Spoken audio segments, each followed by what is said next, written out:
Hello, tasty to everybody. Yesterday I spoke at the University of Colorado on this issue, but then the audio was not clear, so many people requested that I make a statement on this, especially on the issue of His Holiness Dalai Lama, playfully kissing a boy and saying something politically incorrect. Those who know His Holiness the Dalai Lama, like Tibetans and Buddhists and people who have visited him and met him, will not see any story whatsoever in the story which is being shared and reported by major news media around the world. Number one, the incident happened in February 28. Why the news is going viral now after 5 weeks, that itself is a question. Number two, if you have met His Holiness Dalai Lama, having worked with him for 10 years, I've been with him in many public events. He is one playful person. For example, if there is an Indian security person with a beard, he will pull his beard. If you have a mustache, he will play with your mustache. Sometimes, he will pull his mustache down, I'm sure that person has spent many minutes, keeping it up. He pulls it down. And if you have a big head, he'll point your head and say, big head, So if you have a big nose, he will say, big nose, and he goes close and gives the New Zealand Maori greeting, of touching each other's nose. So he's like that, all the time playing. And if you are bald, that's it. He'll rub your head and give you one spank. Sometimes quite hard. My security Kalayan used to get quite a few spank on his head because, he was bald. Now, imagine His Holiness Dalai Lama going to the White House, meeting the President of America. This can't be, as serious and formal meeting as possible. He meets President Barack Obama. What does he do? His Holiness says to Obama, oh, you have big ear. He starts playing with his ear. And what does Obama say? Oh, you notice, So in that very serious, highest level of meeting, His Holiness plays with people. Another story. His Holiness was giving a lecture at Harvard University Sanders Theater, and he had to go through this basement tunnel, and where there was also an office. So we had cleared the tunnel. So as His Holiness was coming out, one lady from the office came out with the files, and she was busy moving forward. His Holiness ran and gave one slap, from the back to the lady. She turned around and looking, thinking, who the hell hit me, And His Holiness looked at her, smiled, and she also smiled. They both laughed and they hugged. They started walking. What did His Holiness tell this lady? He said, fat. Because this lady was, on, heavier side. She laughed, he laughed, they hugged, they walked towards the stairs, and he said goodbye to her, and she said goodbye to him. And she shared the story that His Holiness hit her, and she, he called her fat. Why the lady was not offended? Because His Holiness is sincere. He has no ill intention.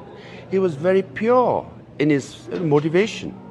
For example, myself, I got elected in 2011. In front of thousands of people, I think 50,000 people, His Holiness was giving a speech. At the end, he introduced me. He said, oh, now we have a new leader. He's from Harvard and modern educated and all that. I was getting, quite proud. Then he said, his Tibetan is, of a school standard. Can you imagine? I'm supposed to be a Tibetan leader, supposed to have oratory skills and Tibetan language. And then His Holiness just said, his standard of Tibetan is of a school kid. Everybody laughed, I was embarrassed, right? But what did I do? Did I feel anything bad towards His Holiness? No. Why? Because he's pure, he's sincere, he has no ill intention at all. I laughed with him. I was embarrassed. I wish he would be a little more politically correct with me in front of these people. But no, that's His Holiness for us, right? So people should understand that if you watch the video with the boy, Tibetans will say, that boy is so lucky. He got a hug from His Holiness, and he also got a kiss, right? But then, from Western or others' perspective, I can understand it was politically incorrect. Then His Holiness office issued a statement, said sorry, to the boy and the family, anyone who was offended. Now that's the end of the story. We should move forward, right? But then, this rapper, musician, what Cardi B, and saying, oh, the people in power abuse their power. We should protect our children. And she shares the story about His Holiness and the boy. I mean, come on, give a break. Let me share with you a story that no one knows this. Maybe barely 10 people know about this. During COVID, right? America was number 1 in infection and death. India was number 2. That's where His Holiness Dalai Lama lived, right? So I was going to Washington, D.C., and his personal physician, Dr. Sitanla, called me and said, hey, when you go to D.C., America is about to launch, Pfizer vaccine. If you could get some vaccine for His Holiness, because His Holiness is 85 now, entering 86 years old at that time. All the people who died, majority of them were elders. And His Holiness Dalai Lama was vulnerable, given his age, right? So I came to Washington, D.C. This is in November of 2020, right? And I met people at the White House, the Deputy National Security Advisors and others, and I made a request. And I said, His Holiness is very, he's given his age. We need to vaccinate him and protect from COVID. And White House agreed. And then message was conveyed to the U.S. Embassy in Delhi. They also agreed, right? And then the vaccine was supposed to be taken to Dharamsala. Now the personal physician of His Holiness and the personal secretary approached His Holiness. You know what His Holiness said? He said, oh, please thank the government of America, but I don't want Pfizer vaccine. Because 1.4 billion people in India, they don't have vaccine. And I see people here, ordinary people, they are not getting vaccine also, right? I will wait till they get vaccinated, then only I'll get vaccinated. So, he refused a vaccine from America. That's His Holiness Dalai Lama, right? Now, we waited for a few months, right? And then finally, the vaccine was introduced in India, and AstraZeneca, which is 67% effective. And then again, the personal physician called me and asked me whether the government of India could facilitate that he be vaccinated at his residence.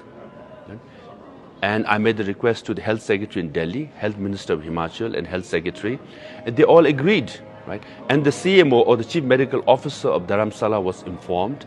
And then, next day, the personal physician went to His Holiness and said, Your Holiness, the COVID vaccine will be given to you at your residence, right? What did His Holiness say? His Holiness said, why should I get a special treatment? I should go down to the hospital where all the people get their vaccine. So he went to the local hospital, like ordinary Tibetans and Indians, and got vaccinated, right? So that's His Holiness. He never used his personal popularity in influence. Far less than that. Even vaccine was offered by America. Even when he was offered to get vaccinated at his residence, he said, no, I will go down to the local hospital. So Tibetans know about it, right? Buddhists know about it. All the people around His Holiness know about it, that he is sincere. He is for us the Buddha of compassion, right? So I hope people around the world will understand through the stories, because of my personal experience, right? And put it in proper context whenever you talk about His Holiness the Dalai Lama. Lastly, major media have covered these story, and then it's time to move on. But also, you are showing concern about children, which is fair. What about 1 million Tibetan children who are forcibly removed from their homes in nomadic families, farming families in Tibet? And they are forced to study in boarding school in urban areas where they are taught in Chinese language. Everything Chinese is taught. They are made into Chinese. Even the UN human rights experts have reported on this. But all these major media who covered this incident of His Holiness Dalai Lama did not report about this 1 million Tibetan children. I hope you all will report about serious and real issues in Tibet. So with that, I want to say thank you to everybody for listening. I hope you got a proper context based on my personal experience about His Holiness Dalai Lama. We love him. We are devoted to him because he is a great leader. He is the great 14th Dalai Lama of Tibet. Thank you.